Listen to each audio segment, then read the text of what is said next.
Bring us in and let's ride. Okay, here we go.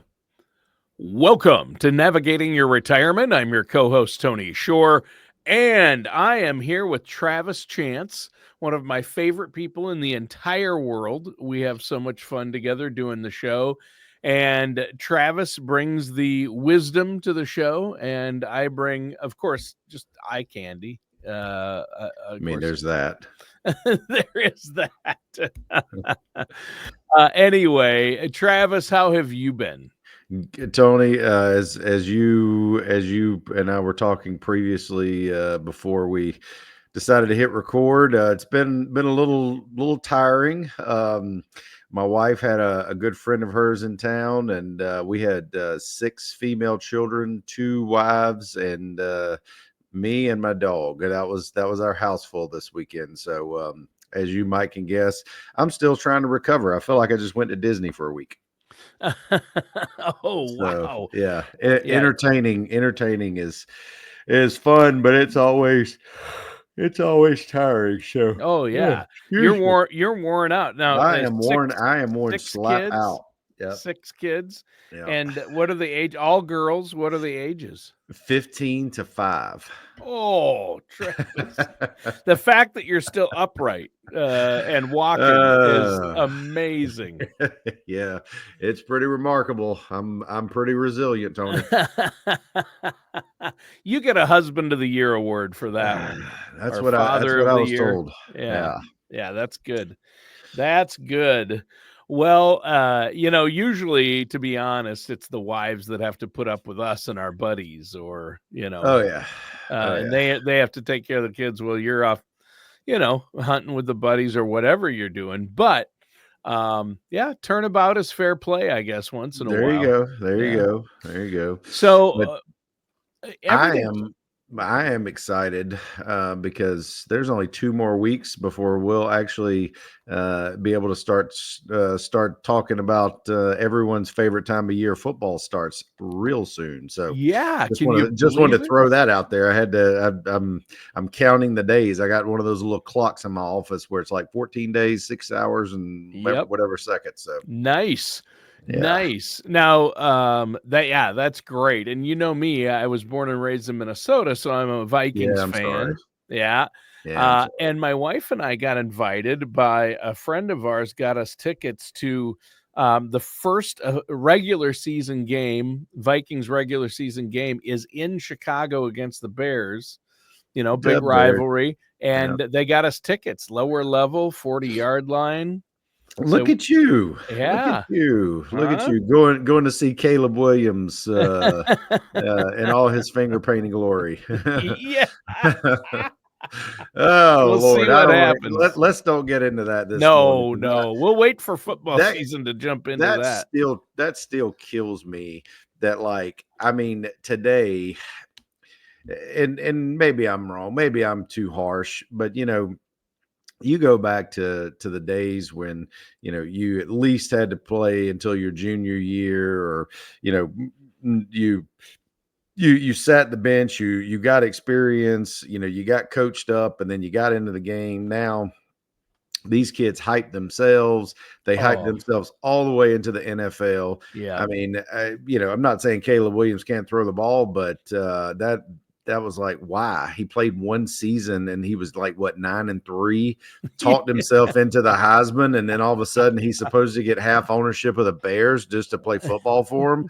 Oh Get my out God. of town. It's crazy. So, Well, the Bears were desperate, but I don't know. I don't yeah, know. I don't. They've been so bad for so long that they need something to inject some life into the team. And I thought maybe but it may have led them to make a They need to rash have their behinds decision. kicked for firing Lovie Smith. Yes, yes, I that's mean, the guy went 10-7 and got the boot, and they haven't even come close to 7-10 since. nope, Eh, not even close. yeah, and it's like, you're an idiot. Yeah, I don't know what So, they're thinking over anyway, there. anyway, Yeah, that's what grinds my gears. we That is my morning coffee, and what grinds my gears by Travis Chance. You know what? We should do a little intro. What grinds my gears? I'll put together something and we'll play that. And then every show before we jump into the main financial topic, what grinds my gears. Every show will have one, That right? that grinds my gears. That and the basically they call it NIL, but the free agency essentially Oh, in college football.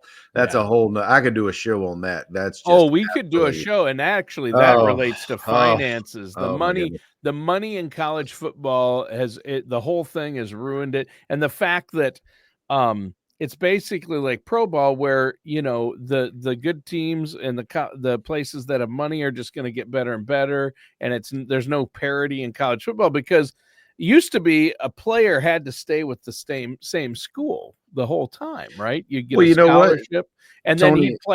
he'd play for Alabama the whole time, or he'd Yep, play yep. for Nebraska the whole time. But now it's like, oh, I spent a Or year if he here. transferred, he'd have to sit out a year. So that Yeah, way there wasn't this incentive to move from team to right. team. Now it's like, well, we'll pay you $2 million to come play for us, even though you've been playing for a year for this other college. It's like, So it actually goes into our show topic for today. Is it a blessing or a burden? Right now, we're going to talk right. about beneficiaries today, but real quick because you got me going, and I can't stop. So so you have these kids coming out of high school that are already trying to negotiate like for all these extravagant things, getting paid all this extravagant money. I am certainly not saying that the initial argument was them getting paid or at least compensated for the universities using their likeness. I get that. All right. I Oh mean, yeah, 100%. that But makes sense. Yeah. but here's the problem. And just like Nick Saban said, and don't get me wrong, I am not an Alabama guy, but I am a Nick Saban guy because I Yep. think Nick Saban and Bear Genius. Bryant, two best coaches ever in Yeah. college football, period. Geniuses in the game Yes. of football. And Period. just like he Yeah. said, you no longer have the developmental, right? There is no developmental stage of these players. It's like they come in, if they don't start immediately, they don't know everything. We thought we did at 18, but we don't know everything. No. They go to these colleges, and if they don't start right away, they're immediately looking for another home, when in actuality, what they should be doing is going somewhere where you can sit under a Kirby Smart, a Nick Saban, a Steve Sarkisian, and you can actually learn and develop your skill set. And then you're creating lifetime of assets instead of just taking that quick money, that quick shot. And then let's face it, injuries happen. Maybe you're not as good as you thought you were, and you don't use that time to develop your skill set. Then all of a sudden, whatever you made in that freshman, sophomore, junior year of college, that's all Yep. you got. That's the rest of your life. You're Yep. done. So that's what kills me. Is there's something to be said Yeah. for paying your dues, for learning from those who Sure. are more advanced, who are more skilled than you are, and applying those to your skill set so that you can sharpen iron sharpens iron, right? I Sure. mean, you Yeah. you gotta you The got to go through that process to yeah. get to that point. Yeah, and what's funny is the original I don't know what the word is, impetus the original thrust behind all this started with something I think everyone agrees with, and that is the colleges making money off their likenesses, their name, their number, Mhm. merchandise. I mean, you saw EA Sports college football, PlayStation Oh yeah. games with the star college player on it, and they literally make millions and millions of dollars off of it and off of that likeness, and the college player gets nothing. No, It should no, go no. into a trust that There they you go. get after they turn 35 or something, There you go. and that's it. But this whole, you can trade, you can pay them now, they're basically being paid by colleges. I Oh, mean, 100%. yeah, I mean, Which, I mean, don't get me wrong, that's always been a part of it. yeah. I'm sorry to say, but kind of like we could go on and on about this. The last thing I'm gonna say is just like if you watch the Pony Express. Have you ever seen that the ESPN 30 Yep. for 30 Pony Express Yep. by SMU paying all its college players back in the 80s? Yeah. And you have Eric Dickerson come in, and he's driving a Trans Am that Texas A&M paid for. It's a gold Trans Am, and basically they can't say anything about it, and he doesn't have to give it back, so he just drives it over to SMU. So it's like, don't think that these things were not there before. Yeah, they just were But under the table. yeah, but Yeah. at the same time, like Johnny Manziel said, his dad walked up and told Texas A&M to give him $2 million so he'd stay another year or two, and they were like, "Oh, we can do it without you," and they couldn't. So, I Right. understand why the colleges are paying them. I mean, they want the Yeah. sports revenue, they want Yeah. the attendance, they want all this. So, They anyway, want to win but championships. it Yeah. goes back to the main point of today's show, Tony, which is blessing or burden, right? Okay. And just like we talked about, giving something to someone too early can hurt them, Mm-hmm. and but letting them develop their skill set in life and giving something later might be more of a benefit and make a longer and more lasting impact on their life.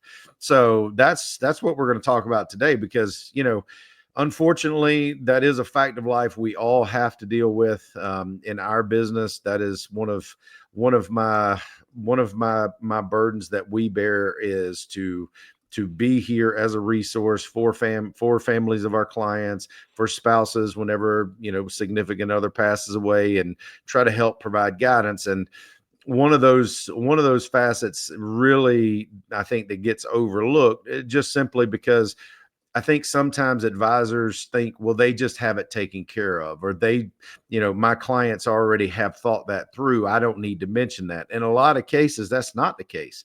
I can't tell you how many times, especially bringing on new clients, whenever we review their accounts, they go, "Oh crap, I didn't realize I still had the beneficiary set up this way. My kids were minors whenever I did this, and I never went back." And or maybe there's been a birth, a death, a divorce, something has happened, and they didn't go back and look through their beneficiary. So, you know, when you talk about leaving assets, and we talk about leaving a life of significance and leaving your assets behind in the most efficient way possible, the way that's going to hopefully be meaningful to everyone, let's start with the basics.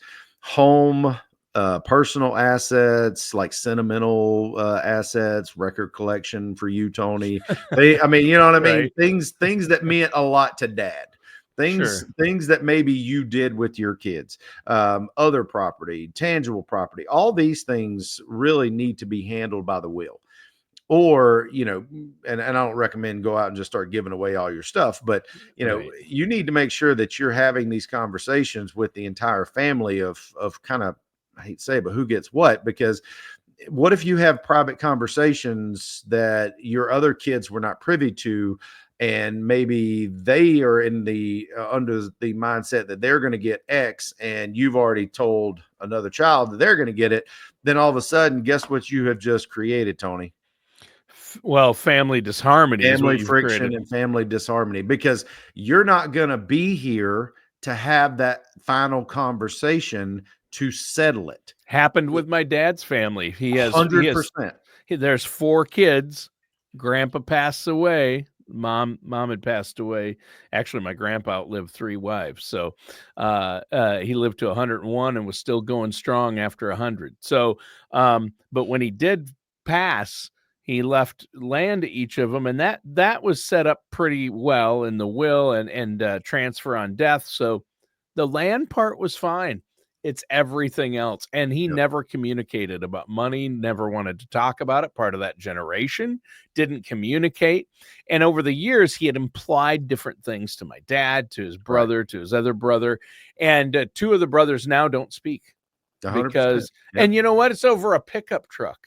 Right? Because it Uh, wasn't clear. I mean, it's just something dumb. Like it's yeah, no, just I've crazy. I've told you this story and told the listening audience a couple times. That's one of my biggest regrets, is my grandmother made decisions that that I guess she did not communicate to my aunt. And from the time we went in to read the will, once my aunt found out what was in the will, literally she never spoke to my brother and I again. And when she passed 6 years later, like we didn't have a chance to reconcile. We didn't have a chance to actually, Isn't that sad? yeah, and All it is. because of lack of Yeah, the only communication. aunt, the only aunt that I had on that side of the family, and this is guys, I'm telling you this just because I tell you I eat my own cooking. I mean, I've lived it. I know the dangers of it. You've got to do Yep. something different. You've got to go ahead and have those conversations or put it in writing, Yeah. because those private conversations don't translate well when it comes to Thanksgiving dinner and Christmas dinner later on. You need to get all your kids and everybody on the same page and make sure there's no hard feelings about who's the executor, who's not, who gets what.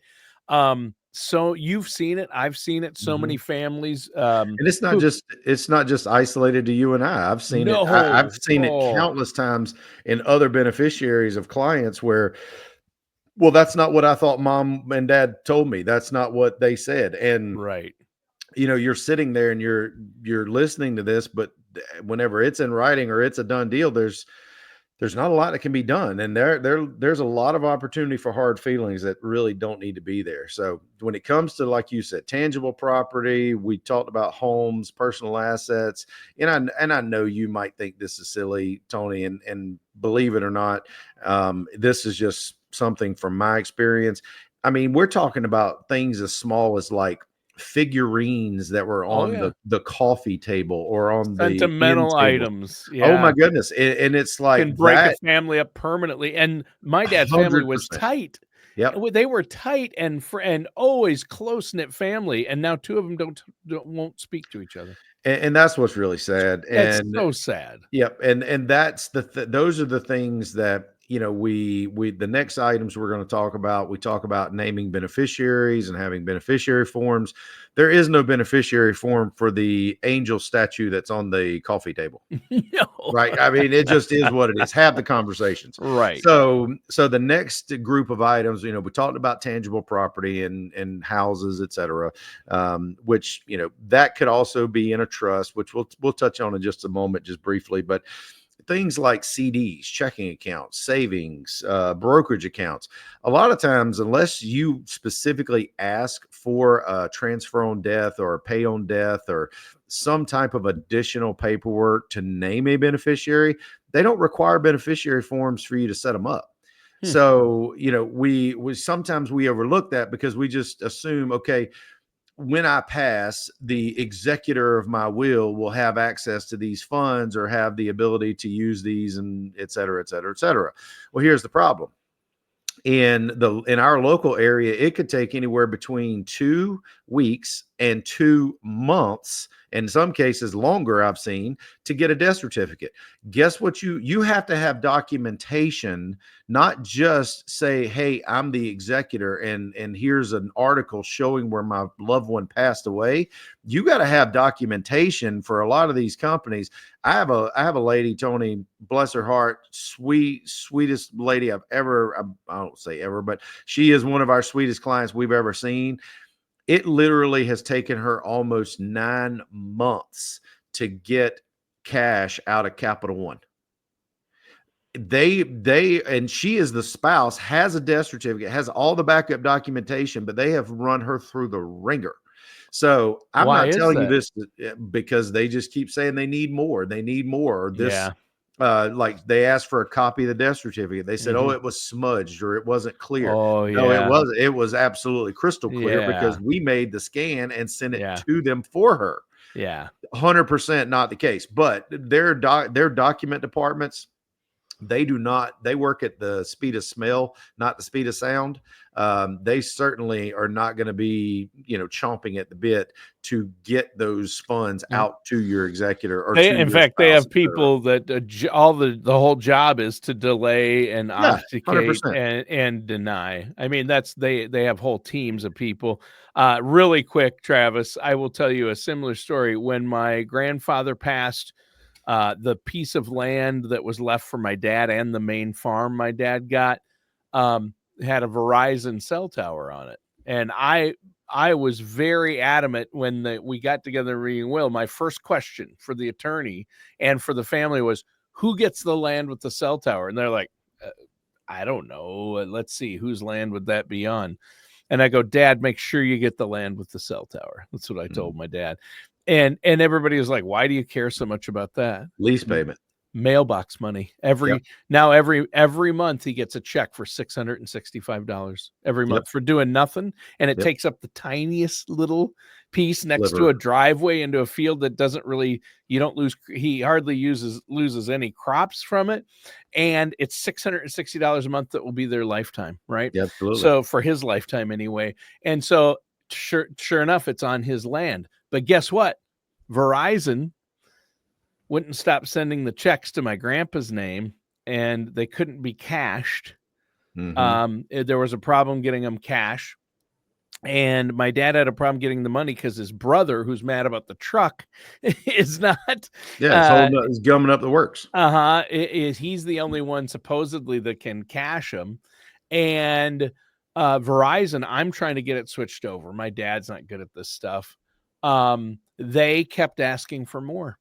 Like, it wasn't enough. I sent him my grandfather's certificate. I filled out all the forms to change it over to my dad's name. I showed him the transfer on death paperwork.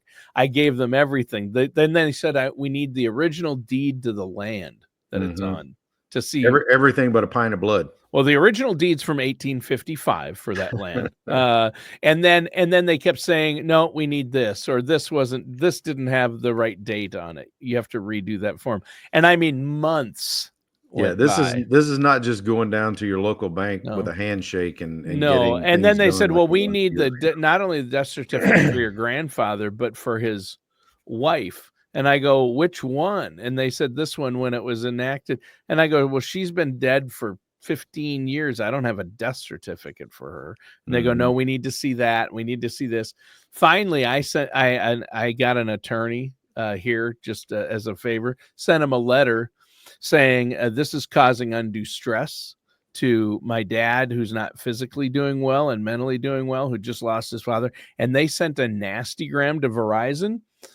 Verizon, a week later, sends him a check for the backlog, the whole amount to all the checks that hadn't gotten cashed, and put it in his name. But why did it take an attorney and months to happen? Right. Because, and I think that's what everyone is, sometimes we're under the false preconceived notion that things are just going to flow, right? They don't flow. No. And that's honestly a key question when you're thinking about leaving checking, savings, CDs, brokerage accounts, the things that are immediately liquid. You need to really think through, do you create a situation where you have a joint account that maybe you and the executor are on prior to death? Do you name how you name those assets are really gonna make a difference? Because, let's say, for instance, funeral expenses, are you going to have funds earmarked? A lot of people use life insurance, and a lot of funeral homes, you can just sign the life insurance policy over. But what if you don't? I mean, I hate to say this, but it costs a lot to pass away now. That's not being funny. That's being accurate, because I've heard several stories in recent months about the cost. And Tony, the last funeral that I remember, like I said, was my grandmother's, and we're talking about since 2017. It has gotten absolutely insane, like everything else. And inflation didn't just hit groceries and bacon and ground beef; it hit everything. So things like that really need to be thought through, because it's going to put your kids and potentially beneficiaries and even your executor in a really frustrating position if they're getting all this opposition, and then they have, creditors or people calling on this side, and they can't get it money on this side. So they're just stuck in the middle going back and forth. You need to think through some of these items. That's really some food for thought for you listening. Maybe give that a moment to scratch your head and go, what if that were to happen to us? How would our kids react? How would our kids be impacted? So last but not least, and I know we got to go. So last but not least, when it comes to non-tangible property, real estate, which obviously you can also use a trust, especially for real estate. You may want to think about a revocable trust, bypass probate. much cleaner process, and you can also give instructions in there. That's probably our preference, if you will, especially with real estate, primary residence, etc. But then at some point, let's face it, if you don't spend, I have clients all the time that say they want to bounce their last check, right? They always joke and kid like, I don't want to leave anything, I want to spend my last check. Well, what if you don't? Right? What if you do have money in those IRAs, those 401ks, 403bs, Roths, etc.?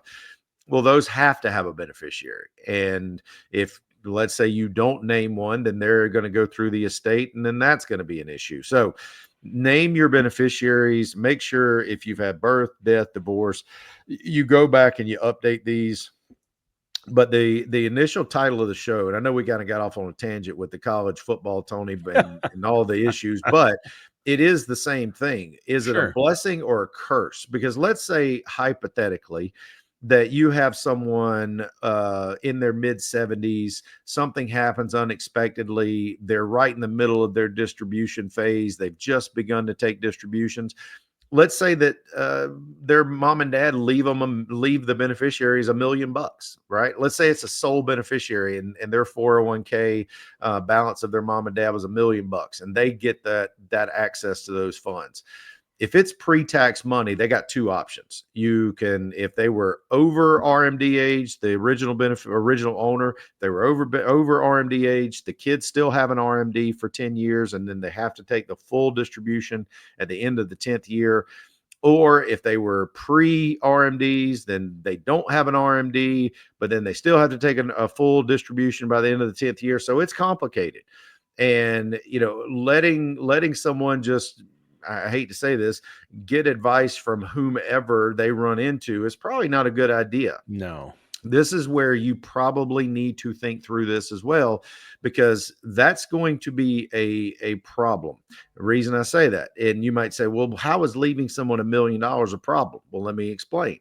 So when you pass away, if you are in pre-tax money, guess what? The IRS does not go away. They're not going to say, oh, you passed away, we feel bad, your kids no longer have taxes. No, you got to pay, or they will have to claim all of that $1,000,000 as ordinary income. So if, let's say, they average, say, two household family, let's say makes between 50 and 100 grand, let's call it 100. If they make 100,000 already, you leave them $1,000,000 and they take it in 1 year, that's $1,100,000 in taxable income. Guess what you just introduced to their life? Top marginal tax bracket. You got the Medicare surcharge, the investment income tax. You've got state taxes. I mean, you could literally leave them $1,000,000. They take it in 1 year, Tony, and all of a sudden we're down to 600 grand. And it wouldn't take long to get there. Hmm. So do you want to leave, if you work 40 years to accumulate this, do you want to leave 10 years to Uncle Sam and 30 years to your kids? Or do you want to leave the whole 40 years to your kids, or as much as possible? You want to leave everything to the children. That's Right. the reason we need to think through, and that's what I am so proud of the work that we do in walking our clients through that step-by-step process. I have a client that we just added, and he was like, I honestly went with you also, not just because of the other things that you're doing, but the fact that you took so much time to help me unwind and figure out my estate and what needs to go to who, when, where, and how. He said nobody's ever done that. And that's why I say I think it's so easy for advisors, for us, to get so caught up in all the other day-to-day things that we forget about there's another generation that's coming down behind you that's going to need to be at least given the information that they can benefit from, and make sure that they're not leaving money on the table. And Yeah. that's why you don't want to turn that into a situation where you're leaving money and it turns into like a lottery situation, right? Because most lottery winners, they're broken 5 to 10 years. Yeah. It's They're out of crazy. money. It's the No same matter how thing. much they win, Right. it It's doesn't the same last. principle. Whenever you get that influx of cash, sometimes it's easy for it to go here, there, and everywhere, and they lose sight of it, and all of a sudden there's nothing left. Yeah. So we want to leave a legacy. We want to leave a benefit, and we want to leave a blessing and not a burden. And if you're out there going, Travis, I don't even know where to start. I tell you where you start. You give us a call, 877-269-0839. That's 877-269-0839. Let us sit down and help you make a diagram, make a plan for you, for your family, so that you can make sure you leave them a blessing, not a burden. There you go. That is huge. I appreciate that, Travis. In fact, give that phone number one more time before we go today. 877-269-0839, or visit us on the web at chancefinancialgroup.com. You can follow us on Facebook. And also, if you're in this situation, you need to really think about checking out our events page on our website. Go look for one of our classes coming up. If you're a current listener and a current client, send this out to somebody you know. They may be in the situation. And here's the thing, they may not know what they don't know, right? They don't know what you know because you work with us. But if they are in that situation, be a blessing to them, and send them that link and let them hopefully sign up and be able to learn some good information that can maybe change their life and their beneficiary's life. Sounds good. Thanks, Travis. Listeners, that does it for today's episode of Navigating Your Retirement with our host, Travis Chance.